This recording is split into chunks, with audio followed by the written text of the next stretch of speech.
Hello friends, welcome back to Wawa AS. Welcome back to this discussion on Vision Economy PT 365, and this is part 8 of the lecture series where we are going to continue with the external sector.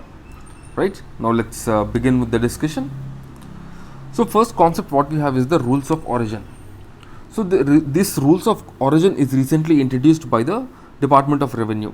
Okay, they have notified it and the customs will be implementing this. So now what is this? So under this rules of origin, each and every product that is imported to India will have to be labeled this rules of origin. That means from where this product has originated, from where this has originally come. Why we have introduced this? It is because what is happening is, let's say we have banned a Chinese product. Now what this Chinese company is doing is, as we have banned this Chinese product, they are first exporting this product to a country like Vietnam. Because we haven't banned the products from Vietnam again they will export to India. So in this way they are round tripping their product and again exporting to India. So in order to avoid these things and in order to implement the norms like anti-dumping duty and other things, we have introduced this concept of rules of origin. And there are a lot of criteria which will determine the national origin of imported products. And what are those? They are like, for example, how much production is done in which country. That is one criteria. And also from where the raw materials has come. Like that various criteria is used. Okay? So here the same thing is given here. You can just go through it once. So here if you see, these rules of origin are two types. One is the non-preferential rules and second one is the preferential rules. So what is non-preferential rules and preferential rules? For example, countries will have trade deals among them. Either they will have a free trade agreement or they might have some or the other kind of a trade agreement. So if the countries have some or the other kind of a trade agreement, then the rules framed under this are called the preferential rules, because the country is a preferred partner, because they have it. So this is the difference between preferential and non-preferential. Okay? And each trade agreement they will have their own rules normally, and that's why these preferential rules are something different. Because if the countries don't have any trade deal, then the countries can impose various kinds of duties on either one. For example, the anti-dumping duties, etc. Okay? So now what is the criteria used to determine country of origin of goods? We have discussed already. It's like wholly obtained criteria, substantial or sufficient transformation. That means minimum percentage of transformation has to happen in that country. Okay, that is one thing. Next, value content method and change in tariff classification, the de minimis tolerance rule, where a specific share of value or volume of the final product has to originate from that country, right? So these are the various criteria. Now let's move on to the next one. So next one is about this certificate of origin. So this is that certificate which will determine from where that good has come. It's a trade document basically, okay? And it will determine the nationality and the content of that good which is coming to a exported country. And the exporter will submit all of this in the landing port of the country.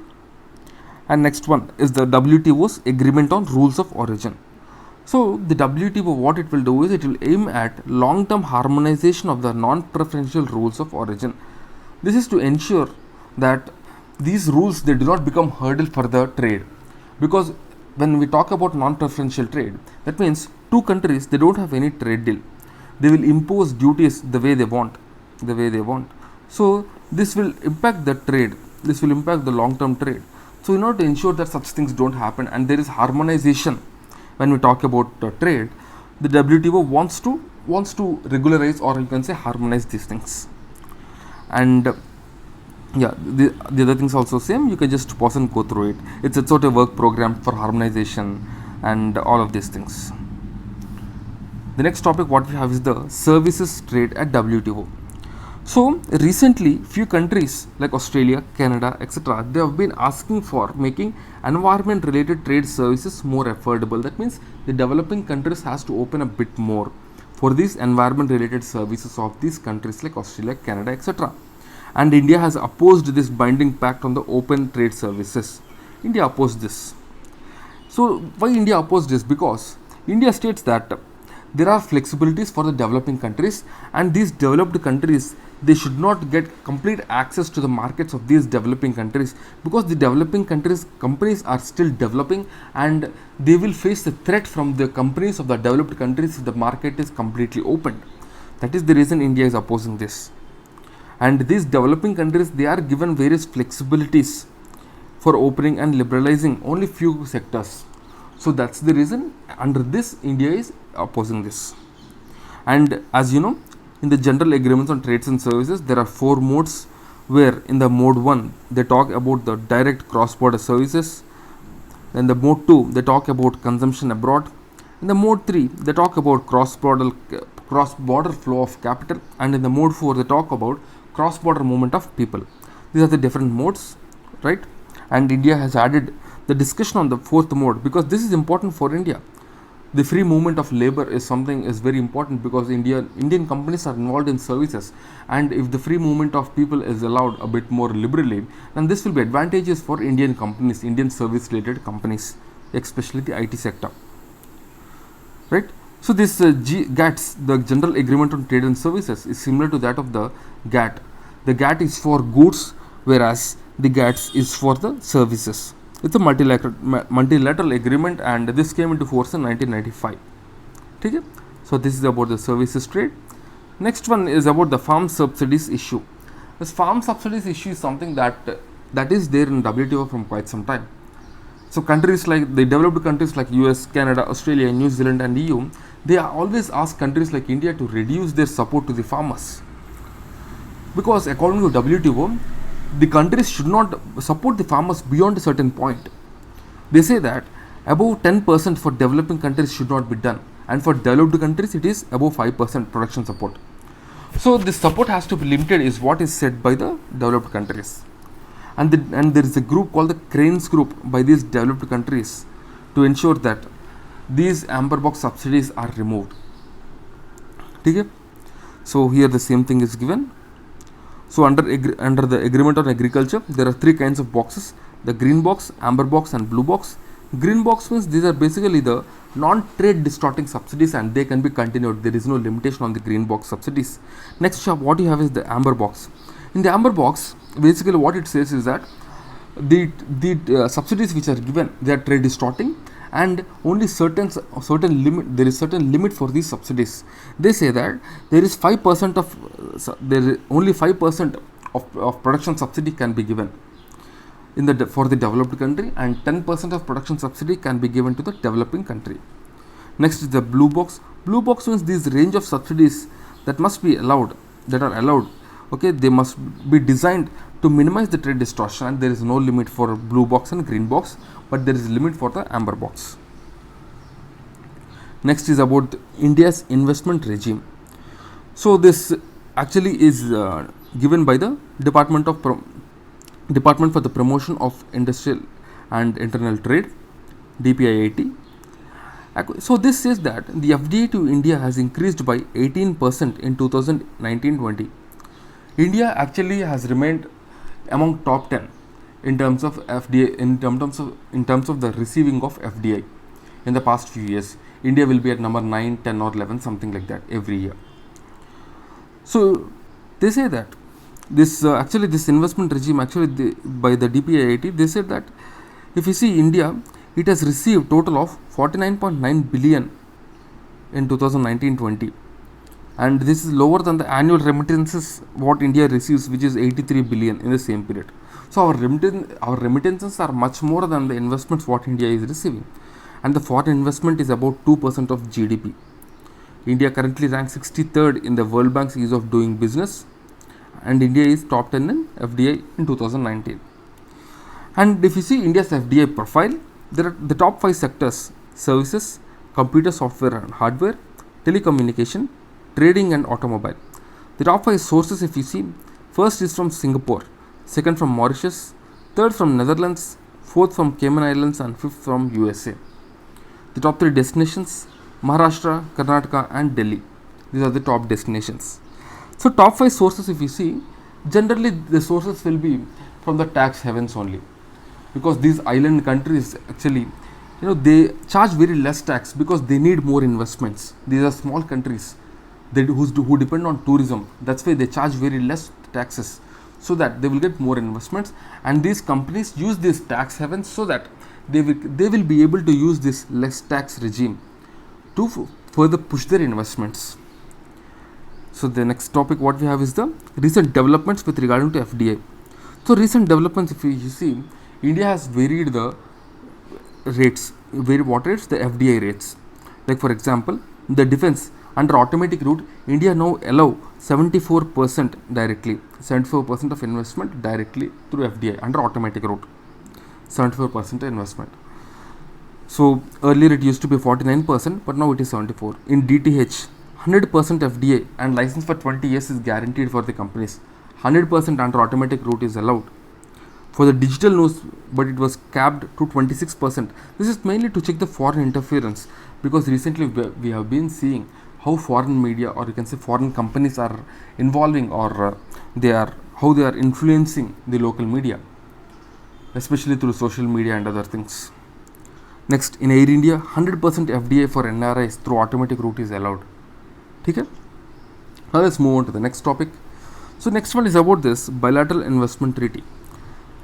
So the basic concept of bilateral investment treaty, if you see, there are two countries, A and B.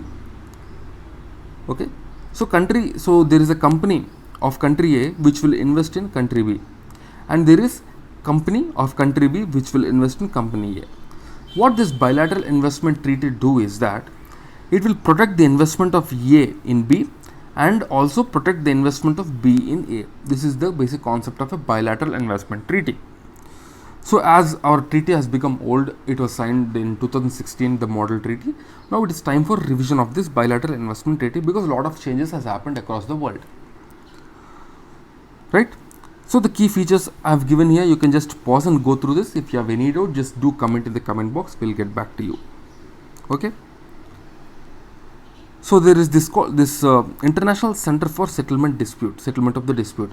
If there are any disputes in the bilateral treaties, then this ICSD, it will come into the picture, and countries or companies can approach this ICSD in order to resolve the dispute. If you see here, there are certain conditions given where the investments will be protected. For example, this country A's investment came to country B.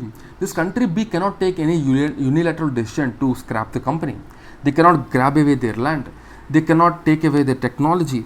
The country B should ensure that the company from country A will do business fairly in country B. So all of these things are part of the conditions. Okay? And this International Center for Settlement of Disputes is the last resort. Generally, this company which will invest, they should ensure that they exhaust all the options that they have in the country, all the legal options. Only then they should approach this International Center for Settlement of Disputes. Right? So next one, what you have is the key concepts and entities which are there in the news. This is the last one. The first one is the anti-dumping duty. India recently imposed anti-dumping duty on antibacterial drug ciprofloxacin, which is imported from China. So what is this anti-dumping duty? So this is mainly to reduce the dumping of foreign products into India. For example, let's take China. What China generally do is that they have excess of production of steel. For example, they sell a ton of steel at 700 rupees in China. But as they have excess of production, they are going to dump the steel at rupees 500 per ton to India. Normally in India, the steel costs around 1000 rupees per ton. Now, because of this dumping by China, the Indian companies which are there, which are selling at 1000 rupees per ton, they will face losses. They will go into losses and they will take a huge hit. And to reduce such things, as China is selling here at 500 rupees per ton, which is less than what they are selling in their own country, India will impose an anti-dumping duty to protect its domestic industry. Okay?